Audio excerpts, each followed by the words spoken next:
भैया घी है तो ऋण कर करके पियो। अम्मा ऋण है तो छोड़ो, घर में खूब पैसा भी है, घी बा घी बेच रहे, देखो या देखो, ऐसा नहीं करना चाहिए।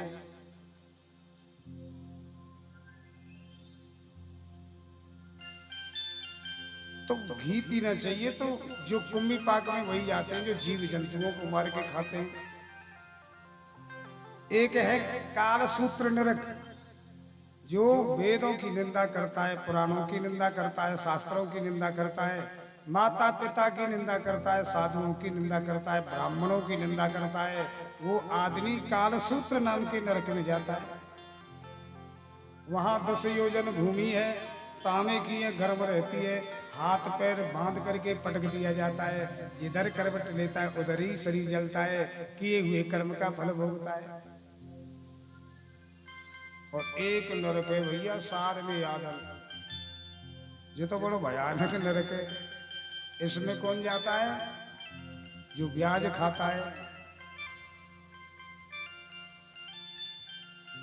जो ब्याज खाता है, रास्ताओं को खराब करता है, रास्ताओं में कांटे लगाता है, खेत खलियान में आग लगाता है, घर में आग लगाता है। माने कोई आदमी किसी के घर में या खलियान में आग लगाए दे, रस्तन ने खराब करे, मेढन ने काटे। मेढ़ क्या है? मर्यादा। हमारे बड़े बूढ़े कहा करते थे कि भैया कोने पड़े खेत में चारों तरफ वैसे ही और मेढ़े छांटेंगे। घर में झाड़ने की फुर्सत नहीं है और दगरे में दीवारें लगाएंगे। और शास्त्र कहता है कि रास्ता रोकना, रास्ता खराब करना, मेढ़ काटना, ये क्या है? और ब्याज खाना, ये ठीक नहीं है। और ब्राह्मण का कर्म तो ब्याज खाना है ही नहीं है। ये तो वैश्यों का धर्म है, वैश्यों के कर्म आते हैं ब्याज लेना। इसके बाद में परीक्षित कहते हैं, महाराज मैं राजा रहा हूं, कोई न कोई पाप बन गया होगा, कोई मार्ग बताओ कि मैं पाप से मुक्त हो जाऊं, वो है प्रायश्चित। अब परीक्षित बोले भगवान, बोले क्वचिन निवर्तते भद्रात क्वचित चरति तत्पुनः प्रायश्चित्तो मतो पार्थम मन्ये कुंजर शौचवत। बहुत स्नान करने के लिए जाते हैं, ले गंगा मैया, फिर चले आए, फिर कर लिए पाप, फिर गए ले गंगा मैया, फिर आए, फिर पाप कर लिए, फिर गए ले गंगा मैया, ले गंगा मैया। गंगा मैया को यही काम है का तुम्हारे पाप नहीं धोती रहे? ऐसे पाप नष्ट थोड़े होते हैं। अगर गंगा में गोता लगाने से पाप नष्ट हो जाए तो गंगा के किनारे किनारे जितने गांव बस रहे, रात भर पाप करे, सवेरे ले गंगा मैया, है नष्ट।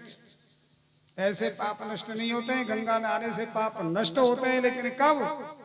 जब गंगा में गंगा की तरह स्नान करने के लिए जाते हैं, गंगा में गंगा की तरह होकर, पवित्र होकर।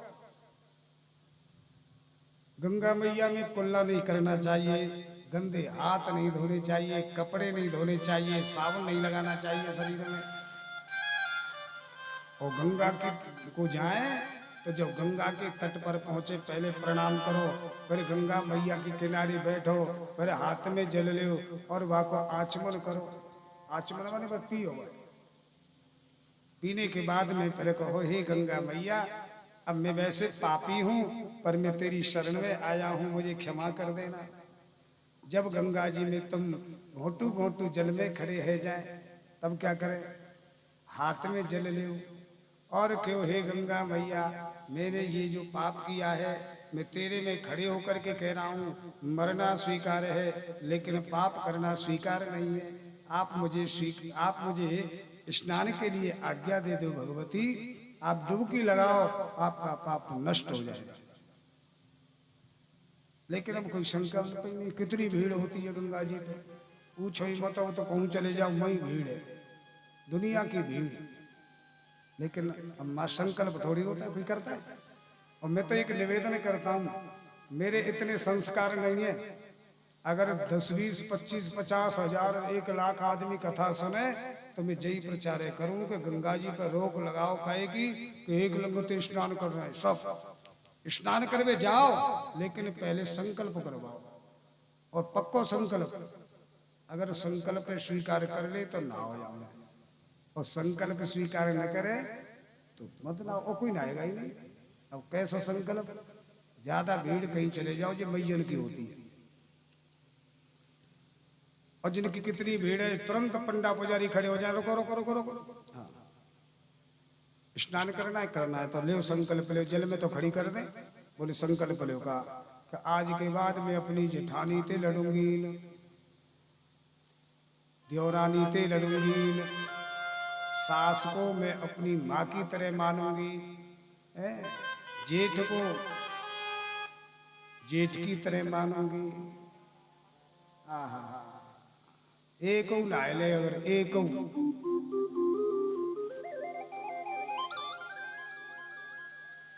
अगर एक भी स्नान कर जाए, अगर जे प्रतिबंध लग जाए तो मुझे सोचो कि माँ तो झूठ बोले आएंगे, झूठ ना है।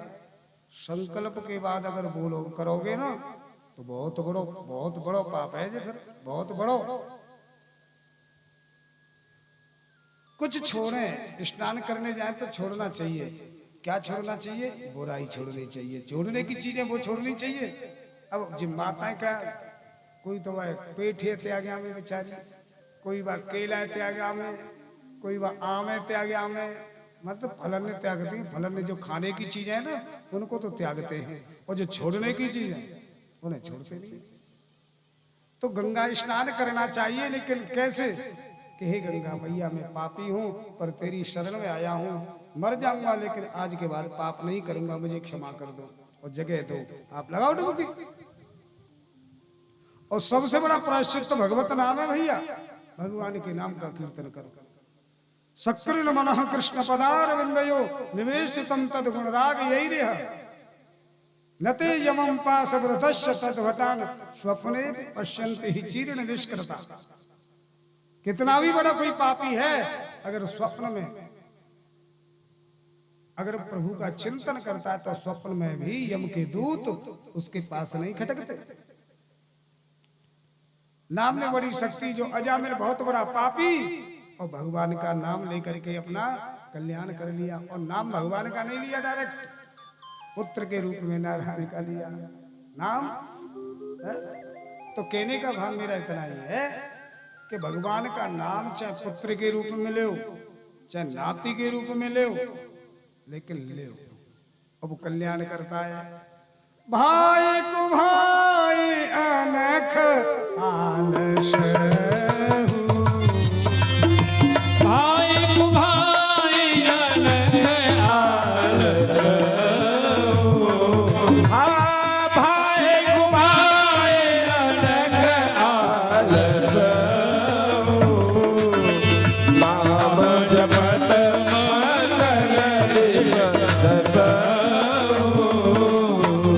नाम जपत मंगल दिस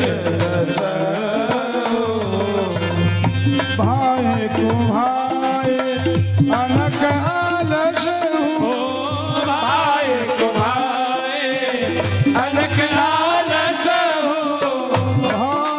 भाई अनख आलस, भाई को भाई अनख आलस, भाई को भाई अनख आलस,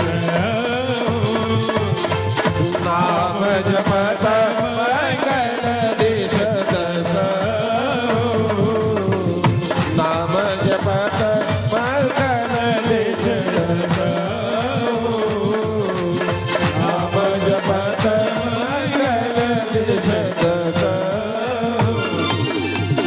भगवान का नाम कैसे भी लो, भाव से लो, को भाव से लो, आलस से कैसे भी लो, शुद्ध लो अशुद्ध लो, 10 दिशाओं में कल्याण करता है।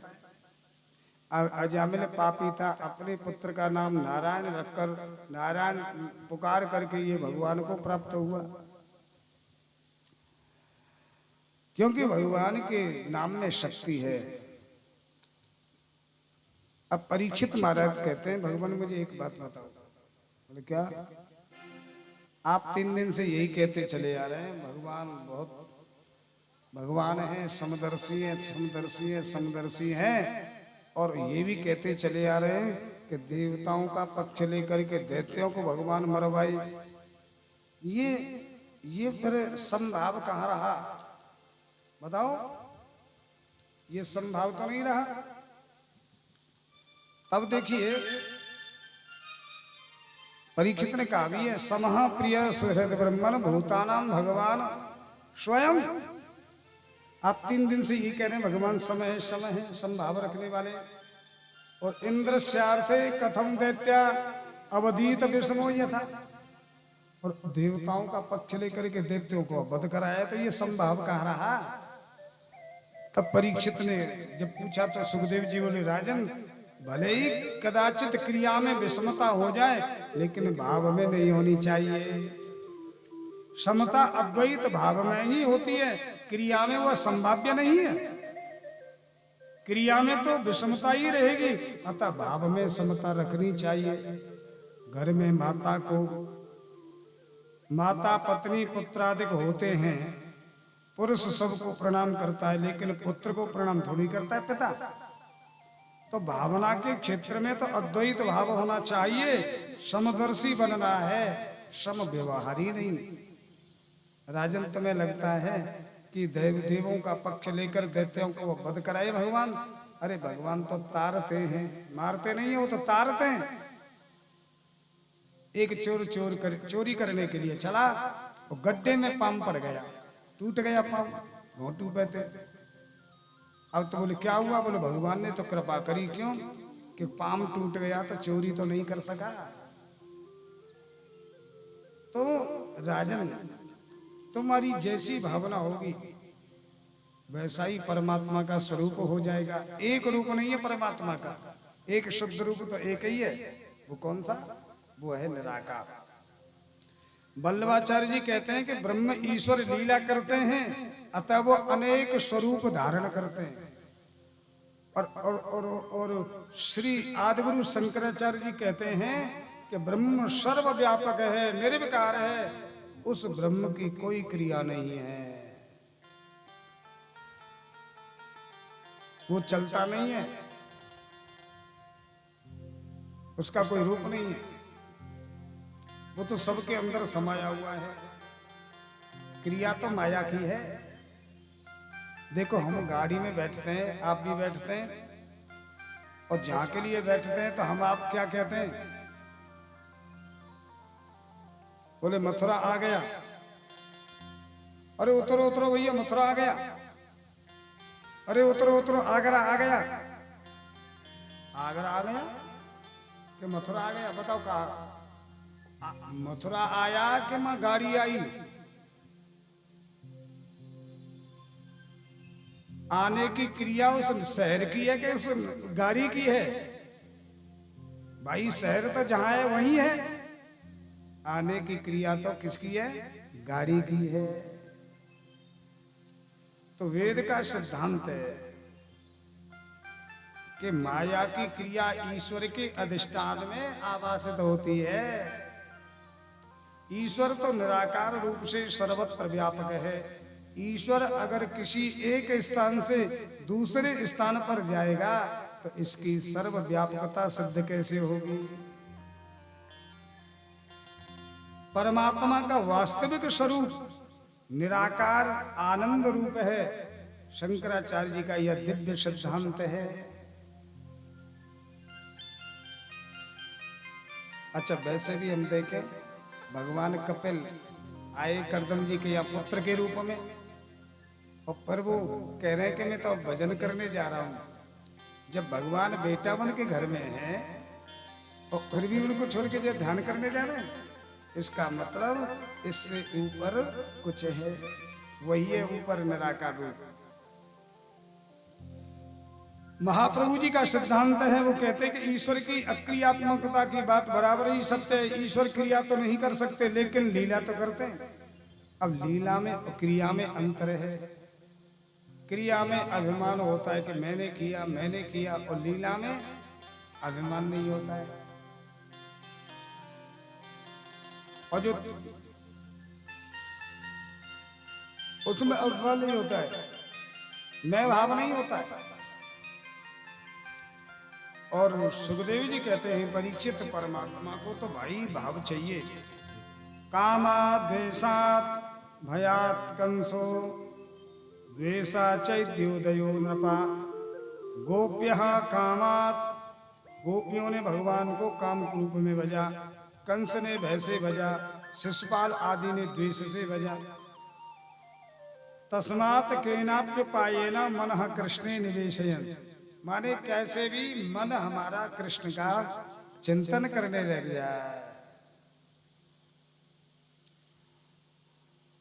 तुमने जो प्रश्न किया, यही प्रश्न एक बार धर्मराज युधिष्ठिर ने राष्ट्रीय यज्ञ के समय किया। जब शिशुपाल का गला कटा, ज्योति कृष्ण में लीन हुई, तो बोली ये तो कृष्ण से द्वेष करता था, इसके शरीर में कीड़े पड़ने चाहिए। और ये बोले कि सुनो, द्वेषता में चिंतन ज्यादा होता है। प्रेमी मित्र हम कभी याद करेंगे, वही प्रेमी दुश्मन हो जाता है, तो 24 घंटे पलकों पर रहता है। द्वेषता में चिंतन ज्यादा होता है। और दूसरी बात ये कि ये तो शनकादिकों का शाप लगा हुआ था जय विजय को, 3 जन्मों के लिए असुर बने। तो पहले जन्म में रावण ये हिरणाक्ष हिरण्यकश्यपु बने, दूसरे जन्म में रावण कुंभकर्ण, और तीसरे जन्म बने शिशुपाल और दंतवक्र। और हिरणाक्ष को मारने के लिए भगवान ने वराह रूप धारण किया, और हिरण्यकश्यपु को मारने के लिए भगवान और नरसिंह के रूप में आए। और सुनो, अगर ये अपने पुत्र प्रहलाद को न सताता तो शायद भगवान खम्भ से प्रकट न होते। बोले महाराज, ये प्रहलाद को तो बहुत मानता था अपना पिता को प्रहलाद बहुत मानते थे, ये द्वेष किस कारण से हुआ हमें बताओ। तो बताने लगे, जो हिरण्यक्ष का वध हुआ, एकदम हिरण्यकश्यप क्रोध में छा गया। सुनो सभी, मेरी बात कान खोल के सुन लो। बोले कहिए। कि जहां जहां भी गौशालाएं, धर्मशालाएं, यज्ञशालाएं, सबको नष्ट भ्रष्ट कर दो, कोई बचा नहीं, सबको नष्ट कर दो।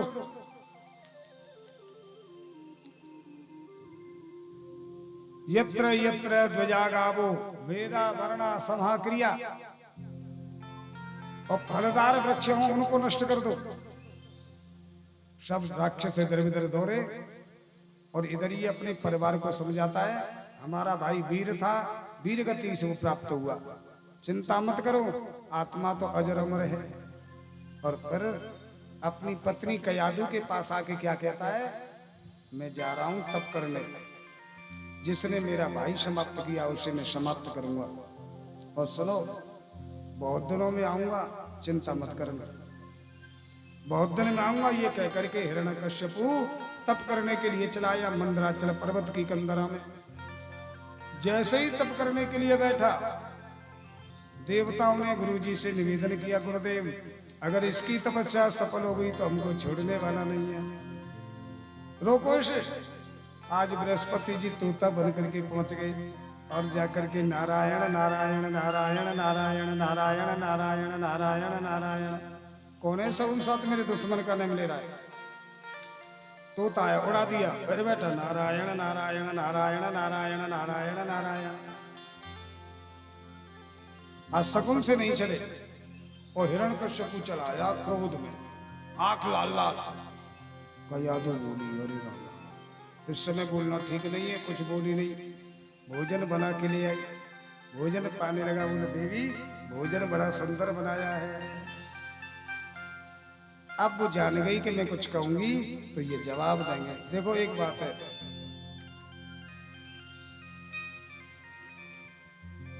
कोई अभिमानी आदमी है, बाकी बड़ाई करो तो वो खुश हो जाता है। लोभी आदमी है भाई, धन को लोभ दे वो खुश हो जाता है। लेकिन बड़ाई है ना जी, जिन जे पतन का भी कारण है। लोग बड़ाई करें अच्छी बात है, लेकिन बड़ाई में प्रकट हो जाना ये बुरी बात है, अच्छी बात नहीं है।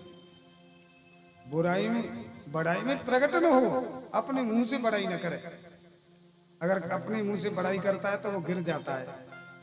एक मूर्ति बनाने वाला था, बड़ी सुंदर सुंदर मूर्ति बनावे। देखो दृष्टांत है, बड़ी ध्यान से सुनो। बड़ी सुंदर सुंदर मूर्ति बनावे, 80 साल की उम्र है गई मूर्ति बनाते बनाते। एक दिन महात्मा जी आए और महात्मा जी बोले, चो भाई मूर्ति बनाते बनाते तेरी 80 साल की उम्र है गई, तुझे कुछ मरने का भी पता है क्या? बोले नहीं। बोले आज ते तू 21वें दिन मर जाएगा। बोले 21वें दिन मर जाऊंगा? बोले हाँ। बाबा के पाम पकड़ करके बोला, महाराज जब आप ये जानते हैं कि 21वें दिन मर जाएगा, तो आप ये भी जानते हैं कि तू नहीं मरेगा। बोले नहीं मरेगा तो क्या करना है? बोले 20 दिन के भीतर अपनी जैसी 8 मूर्ति बनाओ, और 21वें दिन तेरी मौत होगी। मैं 10 बजे आ जाऊंगा, 12 बजे तेरी मौत होगी। बोले ठीक है। महात्मा जी चले गए। अब उस शिल्पकार ने, मूर्ति बनाने वाले ने 20 दिन के भीतर अपनी जैसी 8 मूर्ति तैयार कर ली।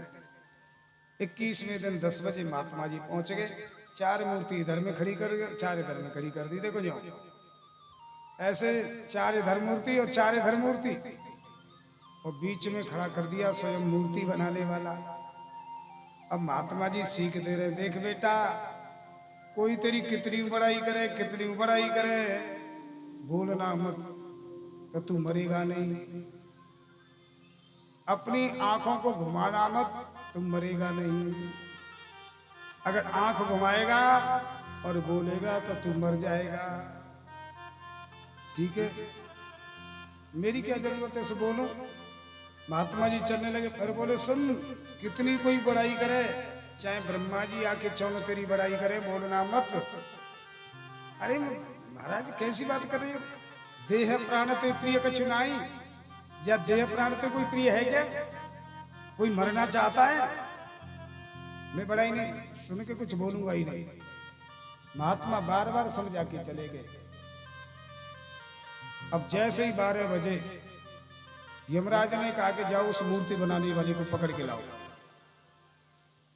अब भैया आए कि देखिए तो एक जैसे 9 प्राणी हैं, ऐसे ही खड़े चुप। अब बोले किसको ले जाए? बोले कैसे ऐसे कैसे पता चला? एक से ये 9 वापस हो गए। यमराज बोला उसे क्यों नहीं लेके आए? महाराज कैसे नाम एक जैसे 9 प्राणी है, ऐसा संभव नहीं है। आप जाके देख सकते हैं। प्रत्यक्ष किम प्रमाणम, प्रत्यक्ष के लिए प्रमाण की जरूरत है ही नहीं। अब तो यमराज आए, यमराज ने आकर के देखा कि वास्तव में एक जैसे 9 प्राणी। बोले ये सब ब्रह्मा की करतूत है, अब मुझे ब्रह्मा के पास जाना चाहिए। अब ब्रह्मा जी के पास पहुंच गए। ब्रह्मदेव प्रणाम कहिए, आपने एक जैसे 9 प्राणियों की रचना की? बिल्कुल नहीं। अब जाके देखे, ब्रह्मा जी आए, सृष्टि करता तो गोविंद। ब्रह्मा बोले मैं तो ऐसे ही हूं भैया, सृष्टि करने वाले तो नारायण हैं। अब ब्रह्मा नारायण के पास गए। आइए ब्रह्मदेव प्रणाम प्रभु कहिए। बोले आपने एक जैसे 9 प्राणियों की रचना की? बोले बिल्कुल नहीं। बोले आपने? बोले बिल्कुल नहीं। बोले हमने नहीं की, आपने नहीं की, तो किसने 9 प्राणियों की रचना की? चलो देखे। आज ब्रह्मा विष्णु महेश आए। आज ब्रह्मा विष्णु आते हैं। हाँ हाँ हाँ, अंतर्यामी है भगवान, तो सब जान रहे हैं, लीला कर रहे हैं।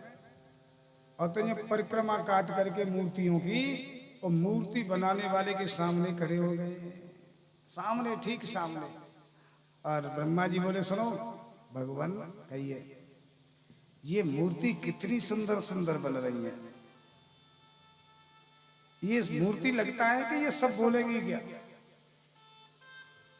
किसी ने कितनी बड़ी कारीगरी करी है, कितनी अच्छी अच्छी सुंदर सुंदर मूर्तियां हैं। और हिलने लगा जब वो कह रहे हैं ना कितनी सुंदर सुंदर मूर्ति है, तो हिलने लगा। ये जो प्रशंसा है ना, प्रशंसा जिस पत्थर को हिला देती है, हमारी तुम्हारी क्या चल रही है। अरे साहब आपको मकान, अरे नहीं नहीं ऐसी कोई बात नहीं भैया। अरे और भीतर से मैंने कहता है कि 10-20 मिनट तक मकान के बारे में कहते रहिए। प्रशंसा ऐसी है मीठी, प्रशंसा का मतलब मीठी। हिलने लगा और पर चक्कर काट के आए। फिर बोले कि महात्मा ये कह गए थे कि कोई बड़ाई करे तो तुम बोलना मत। महात्माओं पर आता क्या है, ब्रह्मा विष्णु बड़ाई कर रहे हैं हमारी, कैसी सुंदर सुंदर मूर्ति बनाई, और हम बोले ना। प्रशंसा ऐसी ही खराब होती है, हम बोले ना। ब्रह्मा पर चले गए, विष्णु और परिक्रमा करके आए, फिर सामने खड़े है गए। भगवान विष्णु बोले ब्रह्मा जी कितनी सुंदर मूर्ति तो है ही है, लेकिन बनाने वाला जन कितना सुंदर होगा ना, कि हमें देखो तो सही वो कौन है। अब उस पर नहीं रह गया, उस बीच में से निकल पड़ा। बोले मैंने बनाई है। बोले मैं के कान काटे जाते हैं, चल। तो प्रशंसा में जो निकल पड़ता है, प्रशंसा में बाहर प्रकट हो जाता है, तो वही गिर जाता है। लोग हमारी बड़ाई करें बहुत अच्छी बात है, लेकिन बड़ाई में स्वयं प्रकट हो जाए, अरे साहब मैं तो जाऊं, वो पतन का कारण है।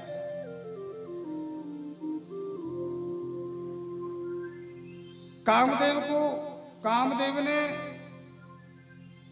नारद जी में बाण मारे, 5 बाण मारे, और जो है नारद जी पर कोई प्रभाव नहीं पड़ा। अब कामदेव घबरा गया, अब मैं क्या करूं भैया, अब कैसे जीत पाऊं, 5 बाण तो निष्फल है गए। बाने के 6वां बाण और मारे नारद जी ने। कौन सा? वो नारद जी ने बाण मारा था कामदेव ने, वही प्रशंसा का बाण। तुम तो शंकर जी तो बहुत ऊंचे निकल गए। शंकर जी ने तो गुस्सा में मेरे को भस्म कर दिया, और आप तो जो करें तेरा दोस्त थोड़े ये, तेरे को तो किसी ने भेजा होगा। आप तो शंकर जी तो बहुत ऊंचे। अच्छा हाँ, घुस गई प्रशंसा भीतर। चल दिए ब्रह्मा जी तो जाके कह दी मैंने कामदेव को जीत लिया। ब्रह्मा जी मने कर रहे, शंकर जी मने कर रहे, चलो हम तो कह दे ही, लेकिन विष्णु से मत कहना। लेकिन जब प्रशंसा को आदमी बीमार रह जाए ना, प्रशंसा की, एक प्रशंसा की बीमारी है। बाकी कान हर समय प्रशंसा चाहते हैं। वो कौन होते हैं? वो होते हैं कुंभकर्ण। कुंभकर्ण के बाकी कुंभ माने घड़ा, घड़ा जैसे कान है, बड़े बड़े कान को मतलब समझ रहे हैं, जो कान केवल प्रशंसा के भूखे होते हैं, जो प्रशंसा को ही सुनना चाहते हैं, वही तो कुंभकर्ण होते हैं। हाँ,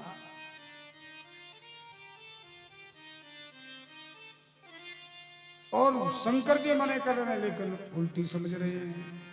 संबुदीन उपदेश हित नहीं नारद है सुहान, भरद्वाज कौतुक सुनहु हर इच्छा। और भैया कह दे ही मने करने पर भी भगवान विष्णु से जाकर के कह ही दिया नारद जी ने, तो क्या हुआ? पतन हो गया। तो प्रशंसा पतन का कारण है। देखो हमारे एक राजस्थान में एक बहुत बड़े संत हुए, संत श्री राम सुखदास जी महाराज, जो गीता पढ़ते हो तो वो तत्व विवेचनी गीता जी आती है।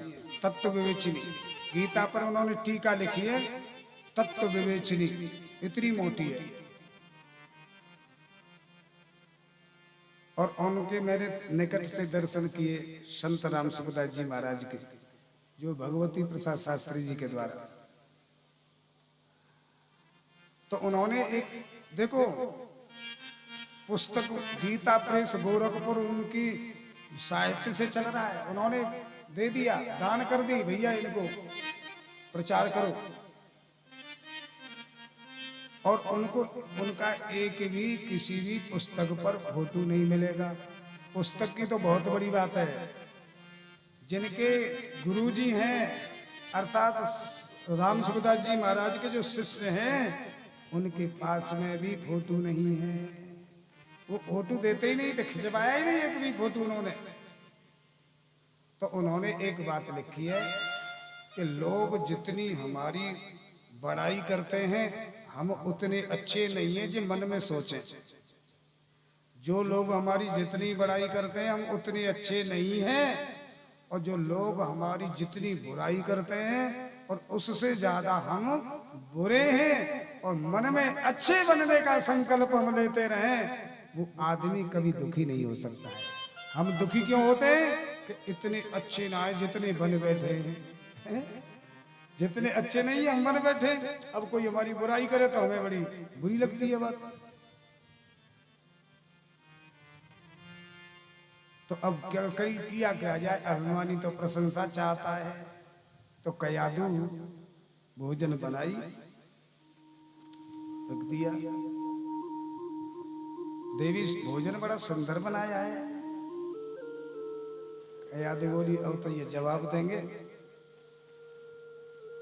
लेकिन अभी कुछ नहीं बोल रही है।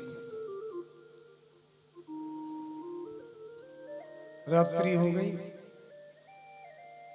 बोली पतिदेव आप भोजन पा रहे थे, मैं भोजन बना रही थी, आपने क्या कहा, मैंने क्या सुना।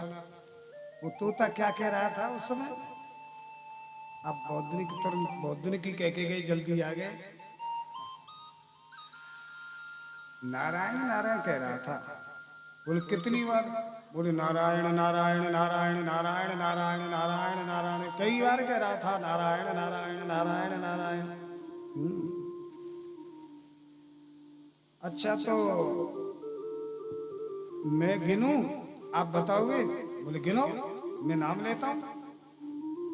माने हिरण्यकश्यपु जो कयादू जो कह रही है, हिरण्यकश्यपु वही कर रहा है। इसलिए इसको कहते हैं नारी। नारी क्यों कहा गया है। जी बड़ी शक्तिशाली हैं। निरीणाम मनुष्याणाम अरि शत्रु कामा, ये मन की शत्रु है। मनुष्य की शत्रु है काम। इसमें नारी की निंदा नहीं है, केवल काम और केश की निंदा है। नारी की तो महिमा है। नारी निंदा मत करो, नारी नर की खान, और या नारी सो होते हैं ध्रुव प्रहलाद समान। अच्छा कबीर ने तो दो ब्याह किए और 19 दुआ लिखे। कबीर ने क्या लिखे कि सिंह के बिस्ना खून में मुख में बसत भुजंग। कह दूं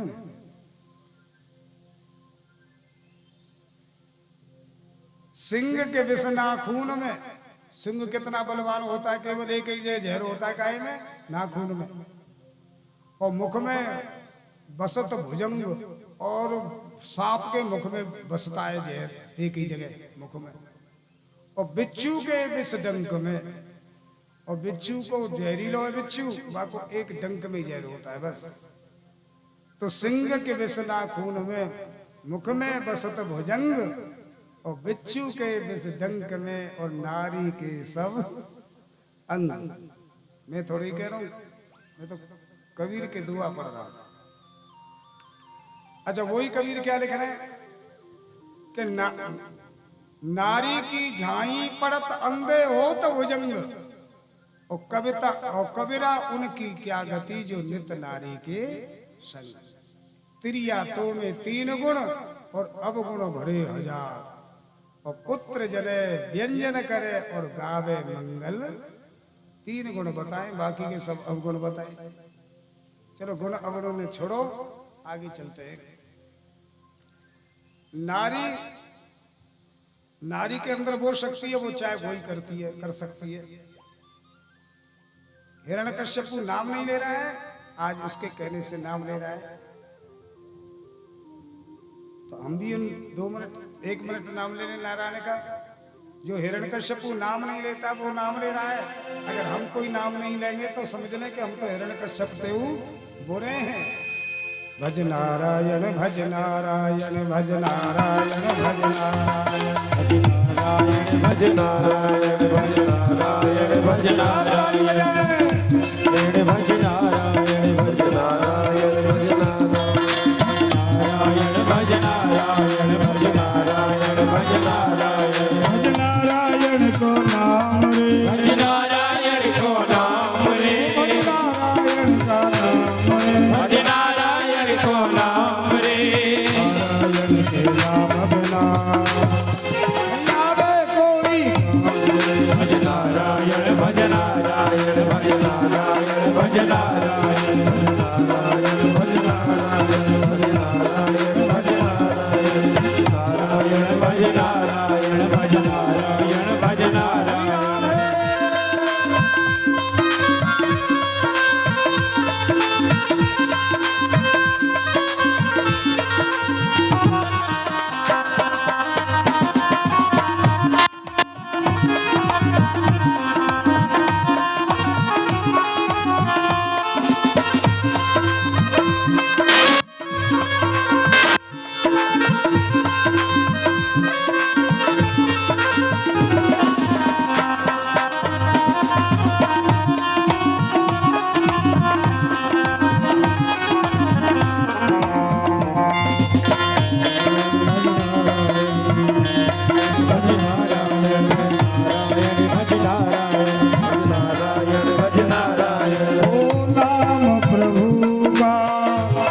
सुखदाई नाम प्रभु का है सुखदाई लेकर तर गया सदन कसाई हारे कर तर गया सदन कसाई लेकर तर गया सदन कसाई लेकर तर गया सदन कसाई प्रेम से बोलो सब मिल भाई प्रेम से बोलो सब मिल भाई नारायण भज नारायण भज नारायण भज नारायण भज नारायण भज नारायण भज नारायण भज नारायण भज नारायण भज नारायण भज नारायण भज नारायण भज नारायण भज नारायण भज नारायण भज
कहते 108 बार नाम लिया। उसी समय भगवान के परम भक्त माँ कयाधु के उदर में आए। सुबह होते ही मंदराचल पर्वत की कंदरा में गया। सते पे मंदर द्रोण्याम तपा परम दारुणम ऊर्ध्वाहो नवो दृष्टि पादा मुष्टा श्रुता बनी। पाम के अंगूठा के बल से खड़ा होकर ऊंचे को हाथ उठा के और दृष्टि आकाश में डालकर तप करने लगा। 100 वर्ष तप किया। ब्रह्मा जी के उत्तिष्ठ भद्रं ते तपः सिद्धोसिका सब। हम खुश हैं, क्या चाहते हो? आप वरदान देना चाहते हैं? हाँ मांगो, क्या चाहते हो? बोले अमर हो जाऊं। ये नहीं दे सकता, वैसे 1000 वरदान मांग तो 1000। चलो वो दो। नान्तर बहिर्देवानक्त मन्यस्मा अपचायोदहि न भूमौ नाम्बरे मृत्यु न मृगैनम न नरैन मृगैरपि। दिल में मरून रात में पृथ्वी और आकाश, और अस्त्र शस्त्र से ना मरूं और न बारे मांस। तथास्तु। बोले मैं अमर हो गया, अब कैसे मरूंगा? भैया जो जन्म लेता है उससे तो मरना ही पड़ता है। अहंकार में आकर के इसने सब पर आक्रमण कर लिया, सब अपने अधीन कर लिया, और ये अपने को अजर अमर समझ बैठा है।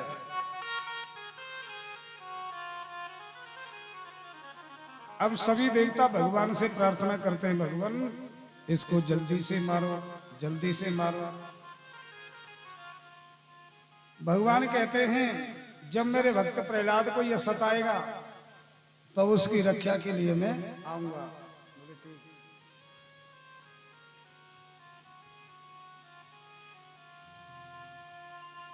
इधर श्री सुखदेव जी कहते हैं पौरोहित्याय भगवान काव्य किलासरई षंडा मरकौ सुतौ तस्य दैत्य राज ग्रहांत के। हिरण्यकश्यपु के कुल गुरु थे शुक्राचार्य जी, और उनके पुत्र थे संड और अमर। तो ये निकट में ही पाठशाला चलाते थे, पाठशाला। और प्रहलाद वहां दाखिल कर दिए।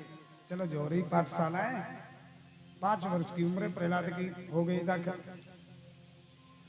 अब ये पढ़ते हैं, गुरु जी पढ़ाते हैं, संड और मर्क पढ़ाते हैं, लेकिन प्रहलाद पढ़ते तो हैं क्लास में रहने के नाते, लेकिन दिमाग में बात बैठती नहीं है। बोले क्यों नहीं बैठती है? बोले स्वपरासद ग्रहाश्रयम। आचार्य जो सीख दे रहे हैं अपने और पराई की दे रहे हैं, गलत सीख दे रहे हैं, मार काट की सीख दे रहे हैं। अब प्रहलाद पढ़ते तो हैं, लेकिन चिंतन तो उनका चलता ही है। 1 महीने के बाद में पिताजी ने सूचना दी कि मेरे पास प्रहलाद लाया जाए। प्रहलाद गए, पिताजी प्रणाम। बड़े खुश हुए। बोले बेटा 1 महीना में क्या पढ़ के आया है? बोले पिताजी शिक्षा। कैसी शिक्षा है? तो प्रहलाद पहले बोले पिताजी आप पे अच्छी लगे वो शिक्षा बताऊं कि जो अच्छी शिक्षा है वो बताऊं? अरे बेटा जो अच्छी शिक्षा है उसके बारे में क्या? तो देखो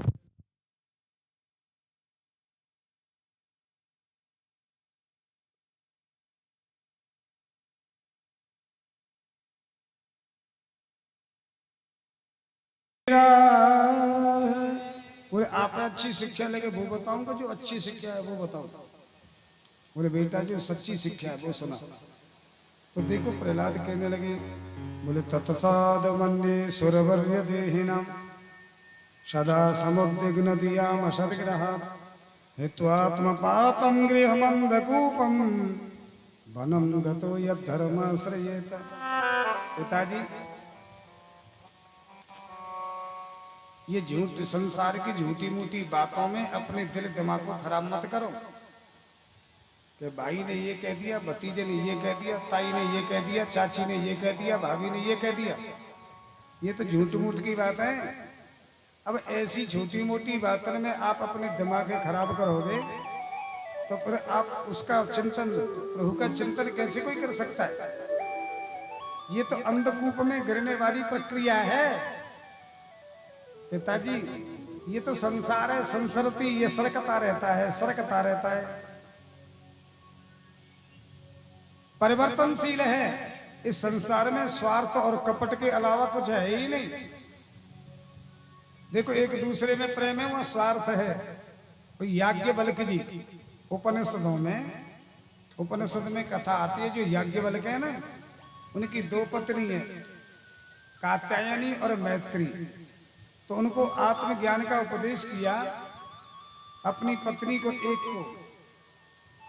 तो वहां बड़ी सुंदर बात कही है, वो कहते हैं कि आत्मा वही सर्वेशाम प्रिय। देखो भैया, सबकी प्रिय तो आत्मा है।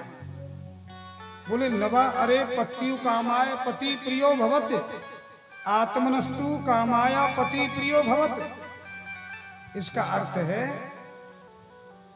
कि पत्नी पति से प्रेम करती है, पति पत्नी से प्रेम करते हैं स्वार्थ के कारण, बाप बेटा से प्रेम करता है स्वार्थ के कारण, और जो है बेटा बाप से या बाप बेटा से प्रेम करता है माने स्वार्थ के कारण। पति पत्नी में जो प्रेम है वो भी स्वार्थ है, क्योंकि निस्वार्थ प्रेम तो इस मृत्यु लोक में है ही नहीं। पत्नी बीमार रह जाए, पति इलाज कराते हैं और दाऊ बाबा के दर्शन करते करते कहते हैं, हे दाऊ बाबा जाते तो जाके मट्टी समेट। मट्टी समेट क्यों? कि सुख खत्म हो गया। और सबकी बात एक, ये मूल बात क्या है कि जब तक एक दूसरे से सुख और सुविधा मिलती हैं तब तक तो बहुत अच्छा है, वो बहुत अच्छा है। और जिस दिन सामने वाले से सुख सुविधा मिलना बंद हो जाए वही अच्छा आदमी बुरा लगने लगता है। 100 बात की एक बात है ये। सुर नर मुन सबके यह रीति, और स्वार्थ लाग करे सब प्रीति। सब आगे जाने सुर नर मुन। अब ये बात सुनाई प्रहलाद को, प्रहलाद ने हिरण्यकश्यप को, शंडामार को, ये क्या बोल रहा है? एकांत में आगे बोले, चोरे हमने तो ते बात नहीं बताई, तू कहां से बोल रहा है? बोले गुरुजी यह गुण साधन ते नहीं होई। ले गए, फिर 3 महीना पढ़ाए, पिताजी प्रणाम बेटा, अब क्या पढ़ के आया सुना? बोले 9 प्रकार की भक्ति। बोले श्रवणम कीर्तनम विष्णु, स्मरणम पाद सेवनम, अर्चनम वंदनम दास्यम, सक्षमात्म निवेदनम। भगवान के नाम का कीर्तन करना, कथाओं का श्रवण करना, सेवा करना, पूजा करना, ये नवदा भक्ति सुनाई। और भगवान राम ने जो सबरी माँ को नवदा भक्ति का उपदेश किया वही ये नवदा भक्ति है। प्रथम भगत संतन कर संगा, दूसरे रत मम कथा प्रसंग। तो नवदा भक्ति सुनाई और अंत में भक्ति है आत्मनिवेदन, समर्पण।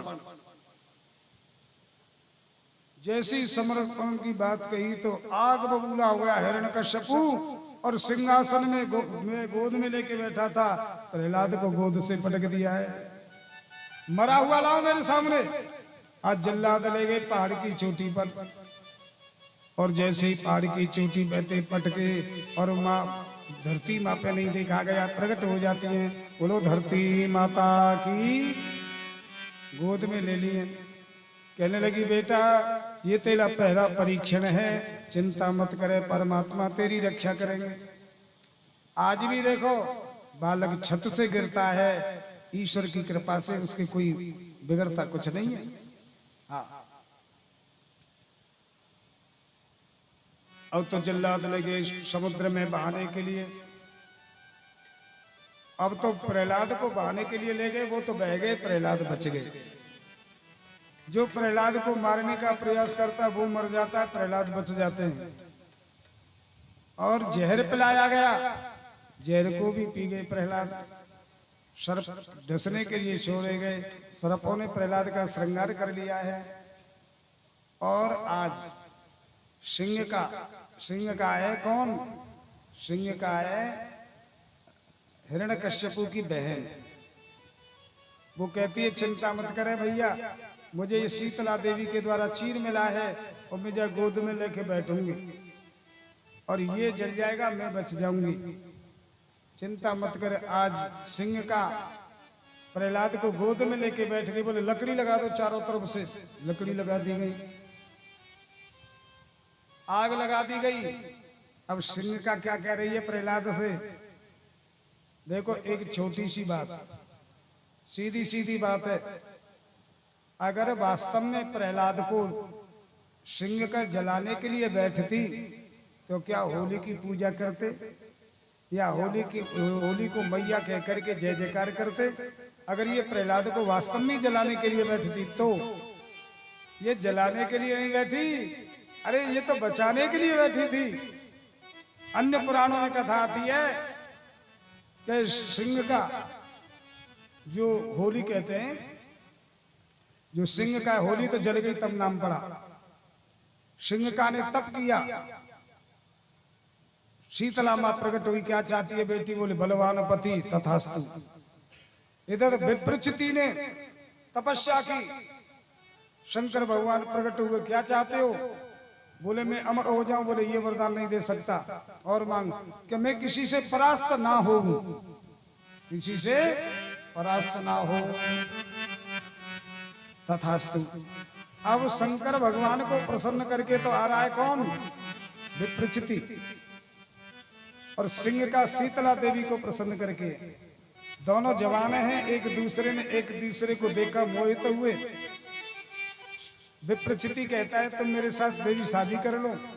बोले शादी के लिए मने नहीं है, करूंगी मैं, पर मेरी की शर्त है क्या कि मुझे बलवान पति चाहिए। मुझे शीतला माने से मैंने वरदान प्राप्त किया कि मैं बलवान हूं।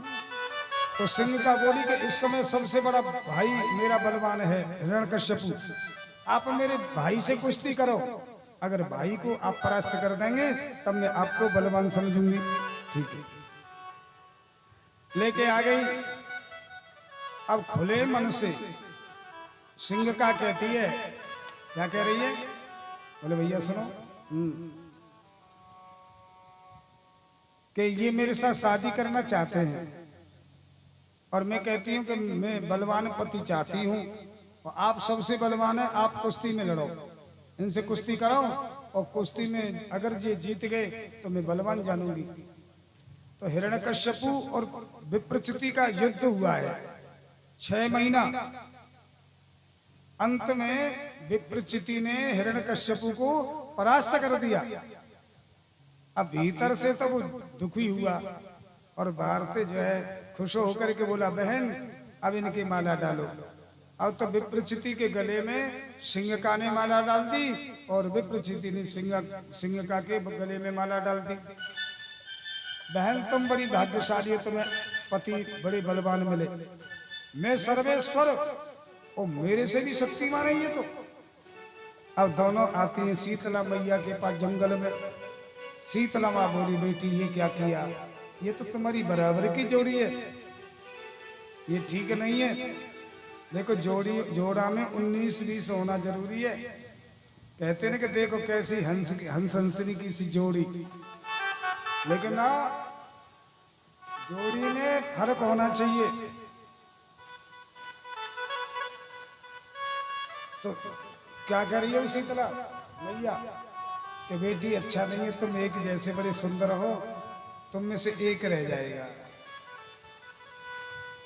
आप क्या कह रही हैं? तो उन्होंने अपना चीर निकाल के दिया, चीर दुशाला, और कहा कि ये दुशाला तेरे सिर पे रहेगा तो तेरे पति को कोई नहीं मार सकता है, और दुशाला तेरे शरीर से अलग हो तो तेरे पति को कोई भी मार सकता है। तो ये बात तुम ही जानती हो और कोई नहीं जानता है। ठीक है, चलिए आइए। अब हिरण्यकश्यपु तो दुखी है ना, भीतर जल रहा है कि इसने मेरे को परास्त कर दिया, जी कैसे भी मरे। पहले तो मैं एक ऐसी युक्ति कहीं से खोज करूं कि इसकी कमजोरी हाथ पड़े। और कुशल राजा कौन होता है? जो अपने शत्रु की क्षण क्षण में खबर रखता है, पल पल में उसकी सूचना रखता है, और वही राजा सक्सेस होता है। और जो राजा बोले हमारा कोई कहा करेगा, उस अहंकार में और राजा राज्य चलाता है, वो मारा जाता है। तो ये खोज करने लगा, और जो तक खोज नहीं करनी, बहुत लोग ऐसे होते हैं कि जैसे थाने में ऐसो साहब आ जाए कोई अपरिचित, तो ऐसे ऐसे आदमी हैं, जब तक उससे कहीं न कहीं होकर के जुगाड़ नहीं जोड़ लेंगे तब तक पानी नहीं पीते हैं।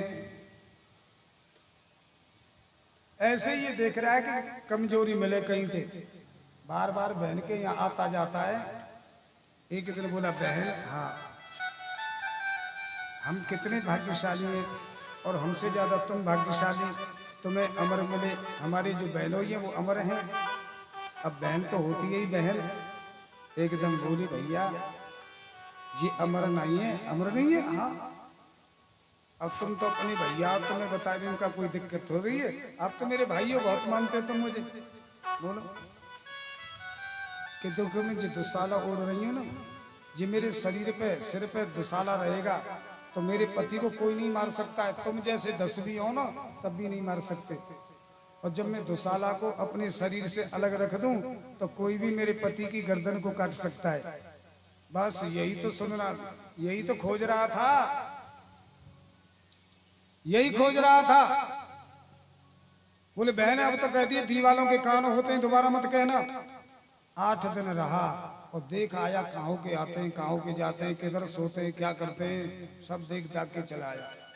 एक दिन रात को गया, देखता है कि विप्रचिति के पास में और वो सो रही है सिंह का। और जब सोती थी तो अपने चीर को खूंटी पर टांग देती दुशाला को। और दुष्ट गया और तलवार से उस विप्रचिति का सर काट दिया और काट के चलाया। जब गरम गरम खून उस सिंह का के शरीर के नीचे आया, एकदम आँख खुली, गर्दन अलग। उसने तुरंत निर्णय ले लिया कि ये काम मेरे भाई के अलावा दूसरा कोई कर ही नहीं सकता। उसने निश्चित कर लिया। अब 2-4 दिन भये तो हिरण्यकश्यप रोता हुआ आया, बहन गजब हो गया, देखो ये बात तो तुमने मेरे को ही बताई। बोले, भैया दीवालों के कान होते हैं, तुम नहीं जानते, दीवालों के कान होते हैं, कोई सुन रहा होगा। मैं तुम पर शक नहीं कर रही हूं, इसको भी चतुर कहते हैं। संदेह नहीं होने दिया कि बहन शंका कर रही है, शक कर रही है। और वो ये कहती है, भैया हिरण्यकश्यपु, तूने मेरे पति को मारा है, लेकिन मैं भी तुझे मरवाऊंगी, बदला निश्चित लूंगी। देखो रावण की जो बहन शूर्पणखा वो भी बदला ले रही है और ये भी ले रही है। तो इसे मौका नहीं मिलता था, क्योंकि हिरण्यकश्यपु का आदेश है क्या, कोई बात नहीं करेगा, प्रहलाद से कोई अकेला मिलेगा ही नहीं, इतनी बड़ी व्यवस्था। तब सिंहिका ने विचार किया, बात करना तो संभव है नहीं, तो बोले कि ये युक्ति निकालूं, इसे मैं गोद में लेके बैठ जाऊंगी और जितनी देर में आग आएगी तब तक तो मैं अपनी कहानी इसको सुना दूंगी, काम हो जाएगा। तो ये गोद में लेके बैठ गई, आग लग रही है, बहुत बीच में कि चंदन की लकड़ी लगाओ, ज्यादा बीच में है कि क्यों, कि धीरे धीरे अग्नि आवेगी यहाँ तक, इतनी देर में तो हमारी कथा पूरी हो जाएगी, इसलिए तो ज्यादा बीच में होकर के होली रखते हैं। वो तो कारण ये था कि उसे तो अपनी कहानी सुनानी थी, क्योंकि वैसे मौका ही नहीं मिलता था सुनाने का, कोई मिलने नहीं देता था। तब प्रहलाद को गोद में लेके बैठी, बोली, बेटा देख, तेरे बाप को तेरे फूफा को तेरे बाप ने मारा, अच्छा, पूरी कहानी सुनाई जो मैंने अभी सुनाई है। और बेटा मेरी आत्मा को शांति तभी मिलेगी जब तेरा पिता मारा जाए, और मैं उसको मारने में कामयाब नहीं हो सकती। अब मुझे पूर्ण विश्वास है कि इस काम को तू करेगा, तेरे कारण ही तेरे पिता की मौत होगी, ठीक है, हाँ चलो। और देखो आग आ रही है, ले ये दुशाला इसको ओढ़। प्रहलाद बोले, भुआ मेरा कुछ भी नहीं होगा, तुम ओढ़ो जाए। बोले, नहीं तू ओढ़। तो जबरनते प्रहलाद के ऊपर और सिंहिका ने वो दुशाला लपेट दिया, और इतने में आग आ गई और उसमें सिंहिका जल करके होली हो गई। प्रहलाद बच गए, देवता पुष्प वृष्टि करने लगे, राक्षस कीच डालने लगे, धूल फेंकने लगे। तभी से 2 प्रकार की होली हो गई, तभी से 2 प्रकार की होली हो गई। हैं?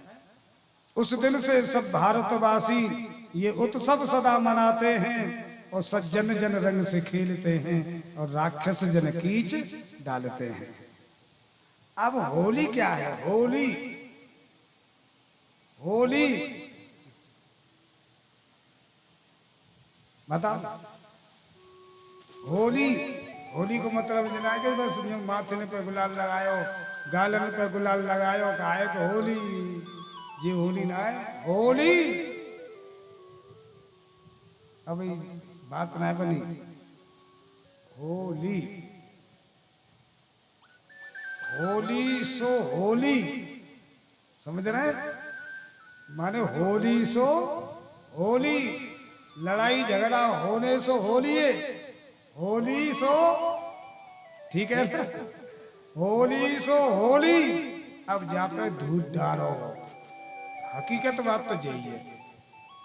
जो कुछ भी लड़ाई हुई, जो कुछ भी कहा सुनी भाई, सबन ने जराओ आग में, सबन ने जराओ आग में। और होली सो होली, धूप डालो और माथे पे लगाओ तिलक। हाँ? ना माथे पे लगाओ चल, तभी तो प्रेम से रंग लग डलता है। जो बुराइयों को जला दें हैं, तभी तो ये रंग डलता है, तभी तो प्रेम का रंग है। प्रेम का रंग जो केमिकल का रंग नहीं, प्रेम का गले से लगे, प्रेम से मिले। और देखो केवल ये भ्रम है, मात्र भ्रम है। और जो एक रहने में मिल करके एक दूसरे से अपने दुख दर्द को बांटने में जो आनंद है, वो कहीं दुनिया में है ही नहीं। हम पर करोड़ रुपए हो जाएं, अरब खरब हो जाएं, लेकिन अगर हम एक नहीं रहेंगे, प्रेम से मिलके नहीं रहेंगे, एक दूसरे से आप मन की बात नहीं बतराएंगे, तो हम घुल घुल करके हम नष्ट हो जाएंगे। जब तक जियो कम तक हम सुख शांति थे हम जी में। तो होली सो होली, धूप डालो। अब तो हिरण्यकश्यप चिंतित हो गया कि बहन भी जल की होली हो गई, अब क्या करूं? पर गुरुजी पढ़ा रहे हैं, प्रहलाद को फिर ले गए। अब प्रहलाद बोले, साथी तो एक बात कहूं, बोलो।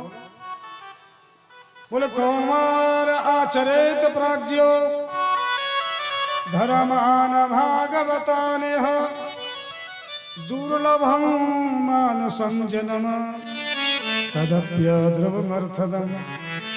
ये बड़े भाग्य से मनुष्य शरीर मिला भैया। या शरीर पा करके एक शासन बने तो धीरे धीरे भगवान के भजन का अभ्यास करना चाहिए। ठीक है चलो भैया जी, कौन बताई तो बात का? गुरु जी ने। हमारे तुम्हारे गुरु जी तो एक ही हैं। बोले मेरे गुरु जी तो नारद जी हैं। नारद जी हंस सब बोले, मित्र व्यर्थ चो बादर फारे, नारद कब कह मिले गप हम ते मत मारे। बोले नहीं नहीं, मेरे पिता जब तप करने के लिए वन में चले गए, मंदराचल पर्वत की कंदरा में, इंद्र ने मुल्तानपुरी पर चढ़ाई कर दी, मेरी माँ कयादू को हर के ले गया। तो नारद जी ने कहा, इंद्र इसके उदर में बालक है, उसकी रक्षा के लिए तो भगवान आएंगे, जाओ। वो चले गए। मेरी माँ कयादू नारद जी के आश्रम पर रहने लगी। नारद जी कथा सुनाते थे, मेरी माँ सुनती थी और मैं पेट में पड़ा पड़ा कथा सुनता रहता था। और मुझे सब कथा याद है, मेरी मैया तो भूल गई। माता निर्माता भवत, माई बच्चे का निर्माण करती है, अच्छे और बुरे का। ठीक है, तो मेरी माँ को सब कथा याद है। वो मेरी माँ तो भूल गई, मुझे सब कथा याद है। इस माया का नाम है नर्तकी। नर्तकी शब्द का उल्टा होता है कीर्तन। भगवान का नाम का कीर्तन किया जाए, बस माया से पार हो जाएंगे। ठीक, कीर्तन होने लगा। कीर्तन करते करते भैया प्रहलाद नाच रहे हैं, साथी नाचने लग गए। अब तो जो आता है प्रहलाद का स्पर्श करता। गुरुजी आए, वो हो इसने सब बिगाड़ दिए। गुरुजी ने हाथ पकड़ा, वो भी नाचने लगे। जो पकड़े हाथ वही नाचने लगे। देखो नाचना तो अपने आप ही होता है, जब उमंग आती है तो काउत कहने की जरूरत ना है, वो अपने आप ही जो है नृत्य शुरू हो जाता है। और कौन ही दे दे कि नचावे है? तो वो नाच नहीं होता है, वो भक्ति थोड़ी है। भक्ति का नृत्य तो स्वतः ही होता है, अपने आप तरंग आती हैं बैंड बाजे पे नाचने के लिए। ओ देखो कितनी, यहाँ की बात ना कर रहा हूं मैं, तो रोक राखेंगे यहाँ तो। और शिकायत पे शिकायत, शिकायत पे शिकायत। पर देखो ऐसा ना है ना, कथा को टाइम कम मिल पा रहा है, इसलिए आज तक की बात है। कल तो खूब, अब तो बस आरती होगी, कल तो बीच बीच में आनंद लेना थोड़ा बहुत, कोई दिक्कत ना है, ठीक है। बोलो राधे राधे। अब तो सब नाच रहे हैं। हिरण्यकश्यपु ने देखा कि वापिस कोई खबर क्यों नहीं देता है, और जैसे ही हिरण्यकश्यपु आया, आकर के देखा सब नाच रहे हैं, गुरुजी भी। अब जैसे प्रहलाद के हाथ को पकड़ा, लेकिन वो हिला तक भी नहीं, हिला भी नहीं। क्यों? कि बल वो खराब हो तो पावर हाउस से कितना भी करंट आवे वो जलेगा ही नहीं। ऐसे ही हिरण्यकश्यपु का तो बल वही खराब था। और कहने लगा, हे दुर्वनीत मंदात्मन कुल भेद करा धम, कुल में कलंक अधम। मैं कहता हूं मेरे दुश्मन का नाम लेना बंद कर, चाहे जिसकी कहो पिताजी, उससे नाता तोड़ सकूं। मैं दीवाना राम नाम का, राम नाम ना छोड़ सकूं। तो जिसके बल पर बोल रहा है वो तेरा ईश्वर है कहाँ? बोले पिताजी मैं थोड़ी बोल रहा हूँ, आप भी तो उन्हीं के बल पे बोल रहे हैं। न केवलम में भवतश्च राजन सबई बलम बलनाम चा परेशान परे बरेनी स्त्रजंगमाये ब्रह्मादयो ये नवसम प्रणीता। तृण से ब्रह्मा पर्यंत छोटे बड़े चर अचर सबके बल आप ही तो, भगवान ही तो है प्रभु। आप भी उन्हीं के बल से बोल रहा है, मैं उन्हीं के बल से बोल रहा हूँ, पूरा जगत उन्हीं के बल से बोल रहा है और चल रहा है। तेरी सत्ता के बिना हे प्रभु मंगल मूल, पत्ता तक हिलता नहीं और खिले न कोई फूल। हाँ? अगर बल्ब है, ये बिजली है और बल्ब लग रहा है तो लाइट किससे देगा? बल्ब है, बिजली नहीं तो ये जलेगा ही नहीं। माइक सिस्टम चल रहा है, किससे चल रहा है? बिजली से। अगर बिजली नहीं है तो ये चलेगा ही नहीं। ऐसे ही जो शक्ति है, ये संसार जो चल रहा है, ऋतुएं आ रही हैं जा रही हैं, ये सब परमात्मा की लीला है, शक्ति है। तो जिसके बल पर बोल रहा है वो है कहाँ? बोले वो सर्वत्र है पिताजी। तो देखो हिरण्यकश्यपु कहता है, क्वासौ यदि च सर्वत्र कस्मात् स्तंभेन दृश्यते। अगर तेरा ईश्वर सर्वत्र है तो जब खम्भे में क्यों नहीं दिख रहा है? और देखो मूल बात यही समझिए कि जब पूरी कथा में तो प्रहलाद ने क्या कहा, तुझे नहीं दिखे पिताजी तो मैं कह नहीं सकता, मुझे तो दिख रहा है, मुझे तो दिख रहा है।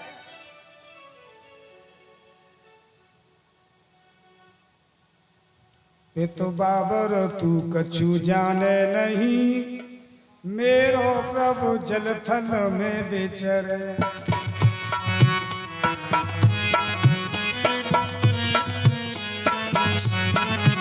ये तो बाबर तू कछु जाने नहीं, मेरो प्रभु जल थल में विचरे। अग्नि में आकाश में सैलऊ सिंधु में, तो में मुँह में तेज भरे। रघुराज बड़ो करुणा करके, रघुराज बड़ो करुणा करिया, निज भक्तन को प्रण पूरो करे। जा खम्भे में मोई तो दिखे परे, तो दिखे परे या न दिखे परे। खम्भे में मोई तो दिखे परे, तो दिखे परे या न। खम्भे में मुझे तो दिख रहा है, तुम्हें नहीं दिख रहा है, तो मैं क्या करूं? अब हिरण्यकश्यपु बोला, अगर खम्भा में ईश्वर है तो मैं जब खम्भाएं तोड़ दूं तो भगवान के दर्शन हो जाएंगे तेरे के। हाँ, अब देखो प्रहलाद ने कितनी बढ़िया बात कही।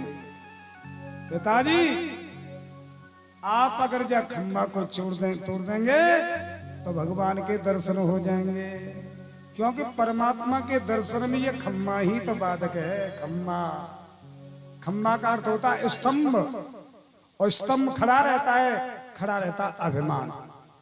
अभिमान देखो पिताजी, आप अभिमान को तोड़ो, आपको भगवान मिलेंगे। आप जड़ का टुकड़ा करो, आपको चेतन मिलेंगे। क्योंकि परमात्मा के दर्शन में ये खम्मा ही तो बाधक है, ये जड़ ही तो बाधक है। जड़ का टुकड़ा हो जाए, चेतन प्रकट हो जाए, अभिमान टूट जाए, भगवान प्रकट हो जाए। क्योंकि जब तक अभिमान है तब तक भगवान नहीं है। कबीर क्या कहते हैं? जब मैं था तब हरे नहीं, जब मैं था, जब मैं था तब हरे नहीं, और अब हरे हैं मैं नाय। सब अंधियारा मिट गया जब दीपक देखा। तो ये अभिमान टूटे तो भगवान के दर्शन हो। तो ये खड़ा हुआ हिरण्यकश्यपु, क्या लेके खड़ा हुआ? तलवार। और कौन सी तलवार? ज्ञान की तलवार। क्योंकि जड़ता ज्ञान की तलवार से ही कट सकती है, और जो अभिमान ज्ञान के द्वारा ही कट सकता है। इसलिए तलवार लेके खड़ा हुआ। और जैसे ही तलवार का प्रहार किया खम्मे में,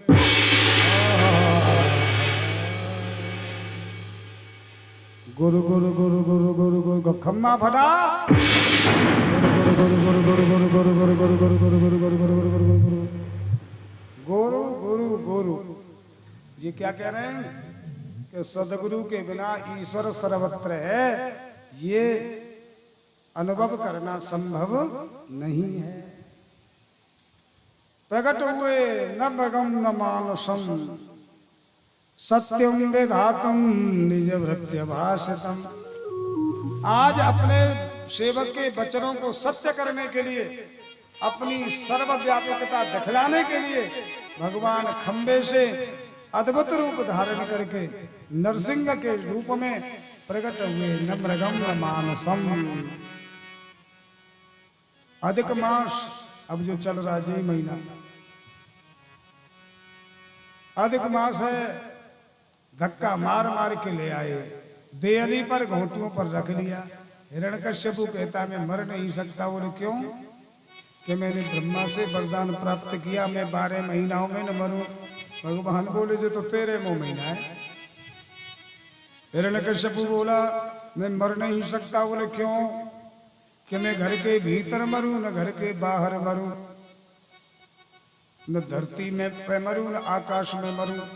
भगवान बोले न तू घर के भीतर है न घर के बाहर है, तू देहली पर है, मेरे घोटों पर पड़ा है। और दिन है न रात है, ये संध्या का समय है। बोले मैं नहीं मर सकता। बोले क्यों? कि मैंने वरदान प्राप्त किया, नर से मरूं न पशु से मरूं। भगवान बोले थे कि जो नर है न पशु है, जो नरसिंह है, नहीं मर सकता। क्यों? मैंने ब्रह्मा से वरदान प्राप्त किया। बोले क्या किया?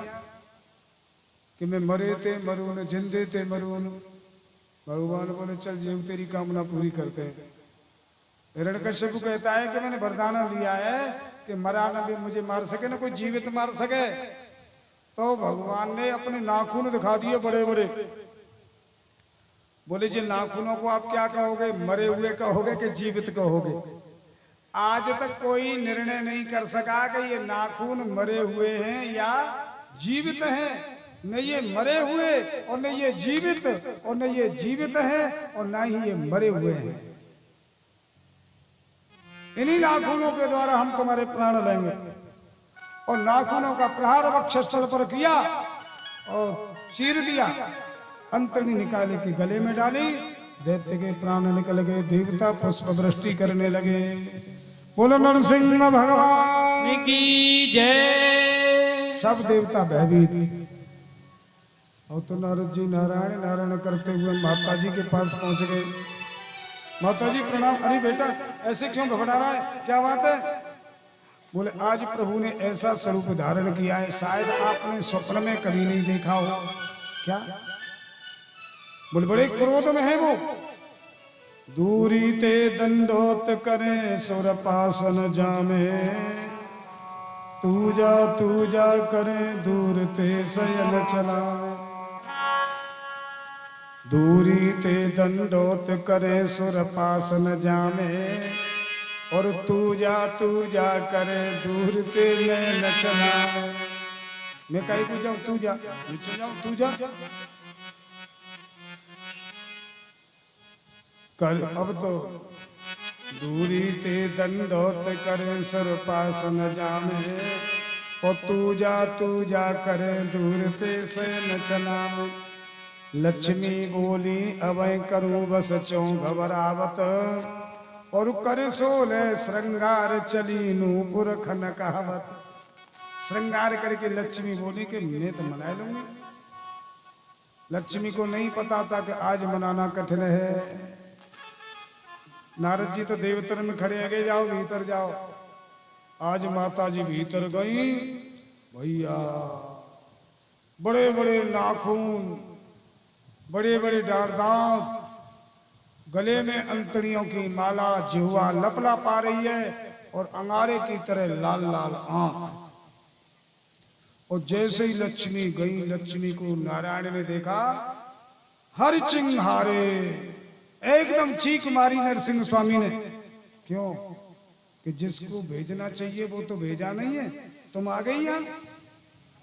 हर चिंगारे श्री डरी, लक्ष्मी डर गई।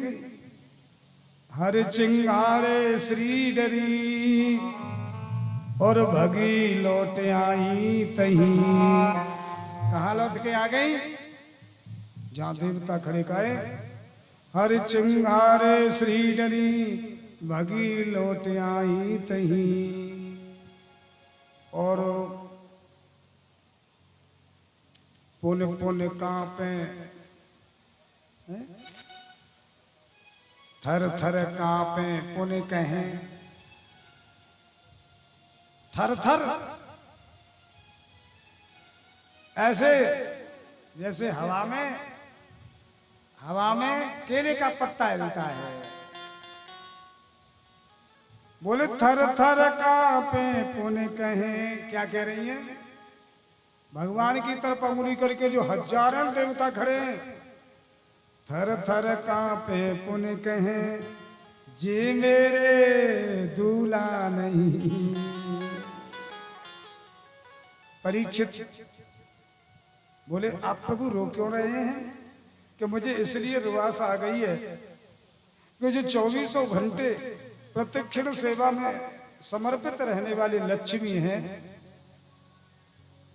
और भगवान अपने भक्त की रक्षा के लिए ऐसा रूप धारण करते हैं कि वो हजारों देवताओं में और हाथ उठा करके साफ साफ कह के भाज गई कि ये मेरे पति ना है। सपने में है सकत, ये मेरे पति नहीं है, ये मेरे पति नहीं है, ये मेरे पति नहीं है, ऐसे कहते हुए वैकुंठ में चली गई।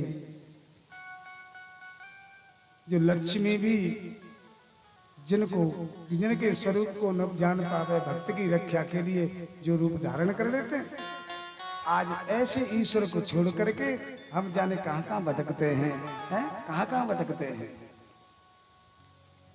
लक्ष्मी अपने वैकुंठ में आ गई। भगवान शंकर बोले प्रहलाद, ये सब तुम्हारे कारण ऐसा हुआ है, जाओ इनको मनाओ। सिंह का बालक सिंह से कैसे डरे? और तो प्रहलाद आए। प्रहलाद जी आते हैं और प्रहलाद ने जैसे ही भगवान के चरणों में प्रणाम की, और तो नरसिंह स्वामी तो प्रहलाद के लिए तो बैठे थे, और तुरंत प्रहलाद को गोद में ले लिया, और जो है शरीर, और जो है अपने जीवते शरीर को चाटने, और आंखों से आंसू इतने निकल रहे हैं कि अपने भक्त प्रहलाद का, और वो कर रहे हैं, अभिषेक कर रहे हैं। और क्या कर रहे हैं पता है? रोते हुए भगवान, वेदम बपू क्वचवया सुकुमार में तत् क्वैता प्रमत्त कृत दारुण यातनास्ते आलोचितो हि विषयो यमभूत पूर्व क्षंतव्यतात यद में समय विलंब। कहा तुम्हारा यह कोमल कांत कमनीय सुंदर पंचवयस्क मंगलमय स्वरूप और कहा प्रमत्त दैत्य कृत दारुण भीषण यातनाएं। बोले प्रभु प्यारे अति कोमल तुम्हारे अंग, असुर ने सताए मम नाम एक गाने में।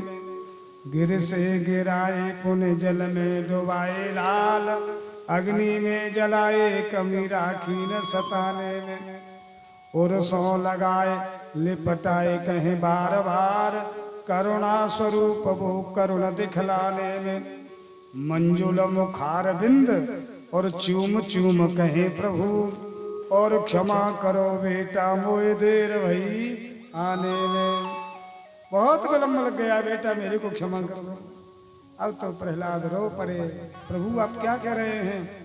आज भगवान प्रहलाद को लेके बैठे हैं, प्रहलाद भगवान की गोद में बैठे हैं। आज के प्रसंग को हम यही विराम देंगे।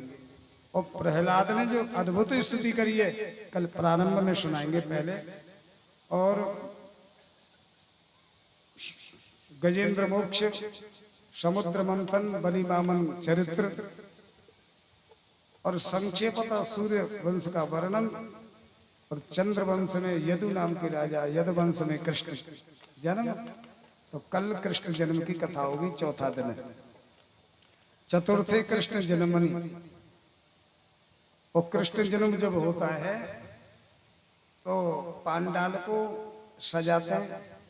जब बेटा का जन्म होता है ना घर में, हजारों रुपए खर्च कर देते हैं। कौन के बेटा के जन्म में गुब्बारे लगाओ, जे लाओ, वो लाओ, जे लाओ।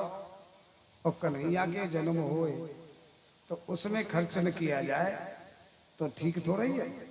तो कल कन्हैया का जन्म होगा तो ये कन्हैया कोई तो घर है, जे दरबार है ये कन्हैया का है। तो भैया कन्हैया का ही जन्म होगा तो कन्हैया के लिए कल इसकी सजावट होगी। जो सेवा में लगे रहते हैं बच्चे हैं, और मेरे तो बेटे के समान हैं, वो सभी ते मेरो निवेदन है जो काम कर रहे हैं यहाँ। और देखो सब कर रहे हैं पूरे गांव में। आप बताऊं, मैं समझ नहीं जाता, उससे कई गुना सब काम बढ़ती हो रहा है। माने सबका सहयोग है, न कि कह दो वही काम तुरंत। और हम तो कछु बेचू करवे के न आते। ऐसे ही बड़े भाई साहब आप देख रहे, ऐसे ही बीच वाले भाई साहब देख रहे, ऐसे ही बीच वाले भाई, ऐसे ही हम एक स्टाफ के ये सब स्टाफ सब बीमारी को स्टाफ है।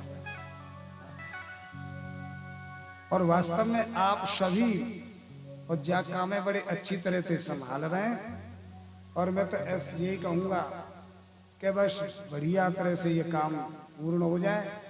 तो कल कृष्ण जन्म होगा तो सामान आ जाएगा, और सवेरे की माने 8 बजे तक, और पहले गुब्बारे जो भी सजाने के लिए इस्तेमाल आए ऐसे ही हाथों हाथ इसको सजा देना, जिससे कि कथा के समय कोई व्यवधान न आवे।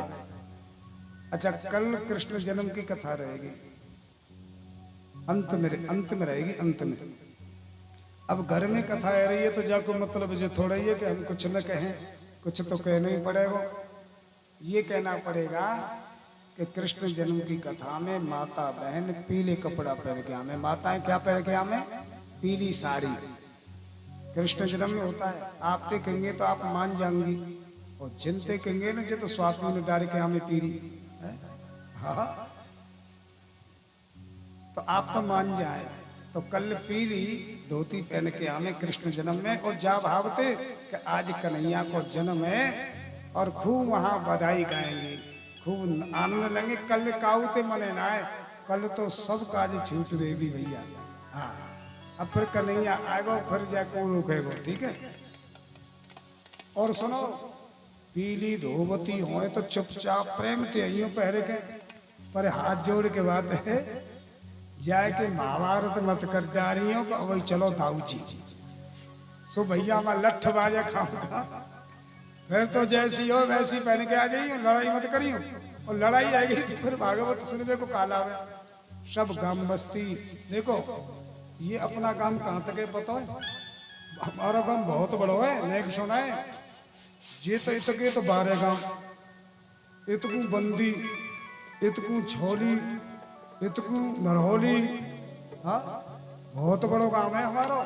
क्योंकि हमारे गांव पर सबका दुलार होता है, सबका प्रेम है। और इसी भाव से ये कथा भी हो रही है। आपको सत्य बता रहा हूं, केवल यही मेरा भाव है कि मैं ये नहीं कह रहा हूं गांव है, ये इधर के 12 गांव और इधर के गांव, ये सब हमारे गांव हैं। क्योंकि सबका ये दुलार हमारे गांव पर है। और मैं आपसे यही पुनः अपील करता हूं, ये आप कोई कार्यक्रम है, ऐसे भीड़ भाड़ी के साथ, और जब कार्यक्रम सफल बनाओ। आप सब यहाँ जब सेवा में रहेंगे तो ठाकुर जी की कृपा होगी, सब काम अच्छे अच्छे होंगे। ऐसे ही आप साथ देते रहें, ऐसे ही अपने जो है संगठन बल को दिखाते रहें कि हाँ वास्तव में हम सब हैं, तो सब काम बढ़िया ही बढ़िया होंगे। क्योंकि ये बड़ा गांव है, छोटा नहीं बड़ा गांव है। क्योंकि ये सब अपने हैं, सबका हाथ जिसके ऊपर हो जाए तो भैया वो तो अपने आप ही बड़ा हो जाता है। तो हमारे काम पर अपना बड़ा छोली, वीरपुर, नरहोली, बंदी, ये सबका हाथ है। तो भैया छोटे पे हाथ रख जाए बड़ी इनको तो क्या होगा, बड़ा होगा कि छोटा होगा? बड़ा। तो अब नेक देर आनंद ले ले, और कल सभी प्रेम से आए। और सुनो, आज एकादशी आज पूरी ना है तो सही। तो आज पेठे का प्रसाद है, पेठे को, और इसलिए जाते पेठे को प्रसाद लें। एकादशी को चावल को, चिरवन को दोष न हो। और कल एकादशी है, और जो एकादशी रह रहे हैं, जो एकादशी वाले हैं सबनते हैं, ये मत क्यों यही कह रहा हूँ मैं, सब ते कह रहा हूँ। एकादशी वाले कल जो है यही फलार पामे आराम थे, फलार पाए पाए के पांडाल में आराम करो, और पांडाल में आराम करने के बाद कथा सुनो। उद्यापन ना है, उद्यापन नहीं, कल उद्यापन वाला ना है कि वो मिले, वो जूता चप्पल और सामान वगैरह मिले, वो ना है। जो एकादशी को व्रत है खाली, तो वो होगा। जो भी व्रत कर रहे हैं वो आ जाए यहाँ सुबह निसंकोच। ये तो प्रसाद है, यहाँ काऊ को ना है, ये किसी का नहीं है, ठाकुर जी को दरबार है, ठाकुर जी को भैया प्रसाद है, निसंकोच। तो एकादशी का कल आनंद वो फलार लेंगे, और शाम को तो कल भी जो मिठाई बटेगी, फल भी बट सकते हैं। ये है कल की व्यवस्था।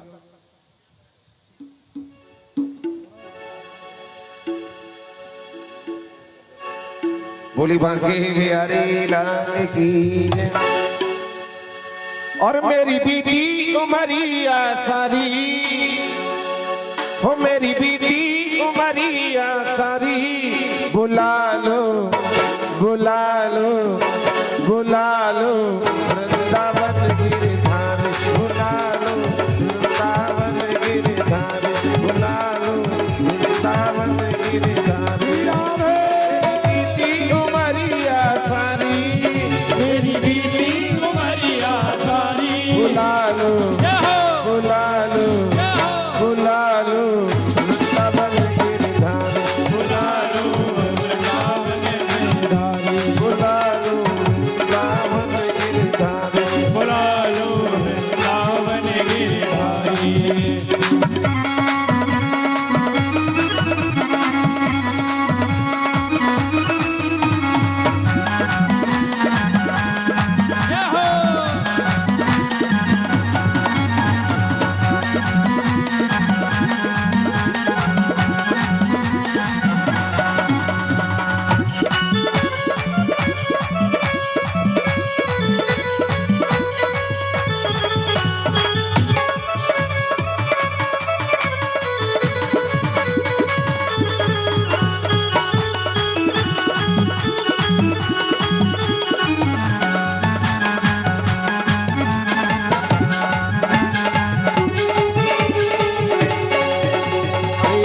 जान ठुकराना देना,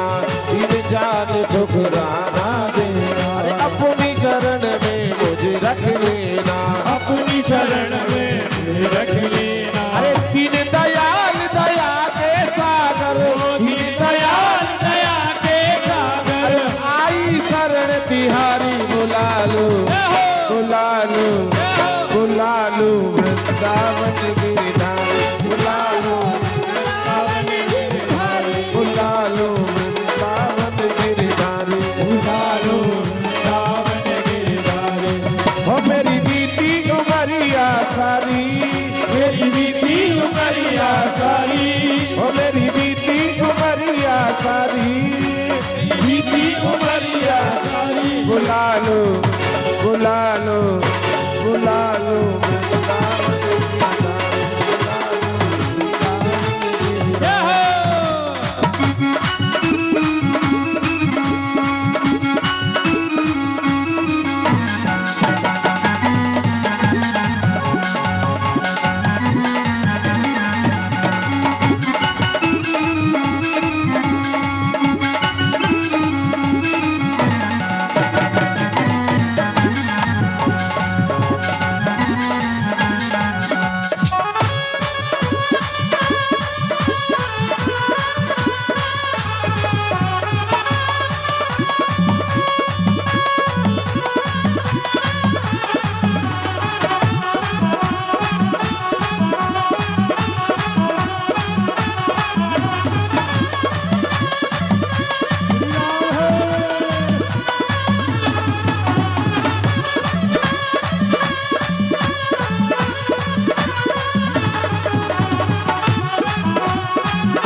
अरे करुणा करो मेरे नटनागर, करुणा करो मेरे नटनागर, अरे जीवन की अब भर दो कागर, जीवन की अब भर दो कागर, अपनी दया के सागर भर दो, अपनी दया के सागर भर दो, आई शरण तिहारी बुला लो बुला लो बुला लो वृंदावन गिरधारी, बुला लो बुला लो वृंदावन गिरधारी, बुला लो वृंदावन गिरधारी, हो मेरी बीती उमरिया सारी, मेरी बीती उमरिया सारी, हो मेरी बीती उमरिया सारी, मेरी बीती उमरिया सारी बुला लो बुला लो बुला लो वृंदावन गिरधारी, बुला लो बुला लो वृंदावन गिरधारी, बुलालो वृंदावन गिरधारी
वृंदावन जाऊंगी, वृंदावन जाऊंगी, सखी वृंदावन जाऊंगी, ओ वृंदावन जाऊंगी, सखी न लौट के आऊंगी, वृंदावन जाऊंगी, सखी न लौट के आऊंगी।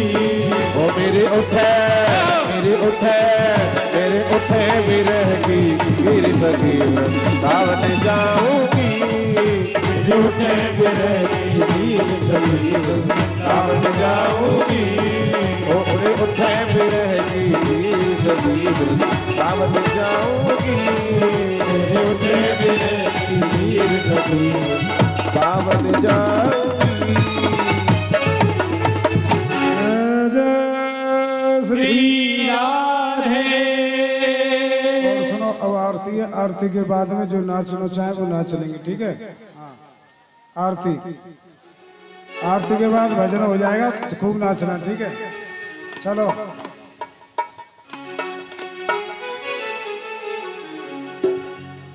चंद्रमा मनस हो जात चोर सूर्य हो जात दोदात वाश प्राणेश मुखाग जायत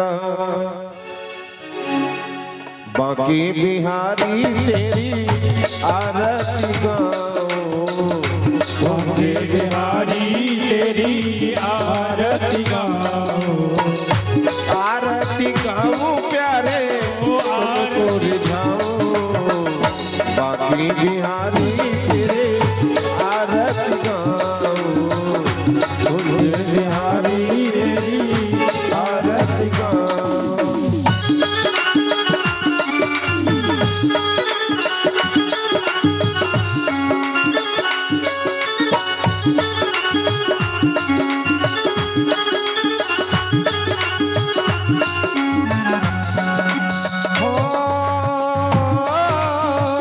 मोर मुकुट तेरे शीश पे सो है और मुकुट तेरे शीश पे सो है प्यारी मुरलिया मेरो मन मोह है प्यारी मुरलिया मेरो मन मोह या मुरली पे मैं तो बल बल जाऊं बाकी बिहारी तेरी आरती गाऊं बांके बिहारी तेरी आरती गाऊं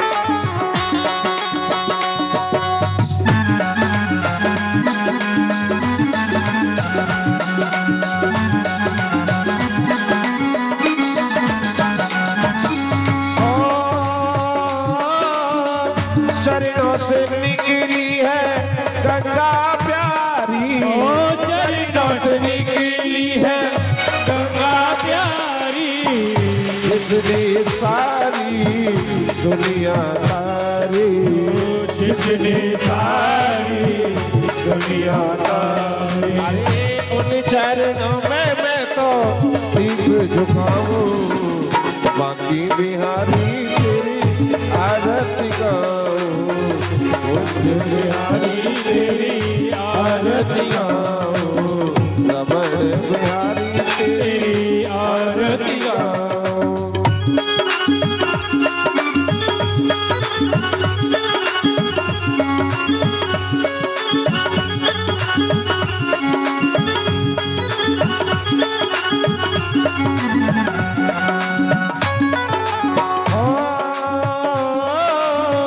संग सोहे व्रस भानी दुलारी संग सोहे व्रस भानी दुलारी ललिता विशाखा सखिया प्यारी ललिता विशाखा सखिया प्यारी युगल छवि के मैं तो दर्शन पाऊं बाकी बिहारी तेरी आरती गाऊं बांके बिहारी तेरी आरती गाऊं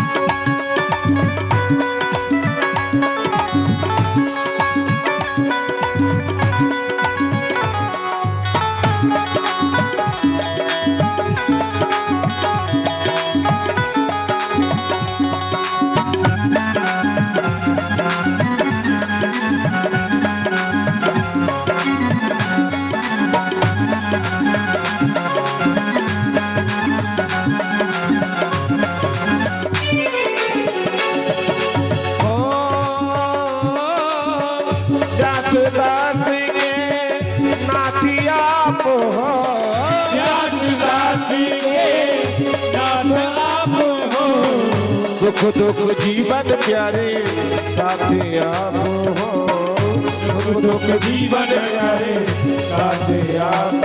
हाँ मन मंदिर में तुम्हें बसाऊं, बाकी बिहारी तेरी आरती गाऊं, मुझे बिहारी तेरी आरती गाऊं। श्री हरदास के प्यारे तुम हो, श्री हरदास के प्यारे तुम हो, हम भक्तों के जीवन धन हो, हम भक्तों के जीवन धन हो। पास सदा दामन पाऊं, बाकी बिहारी तेरे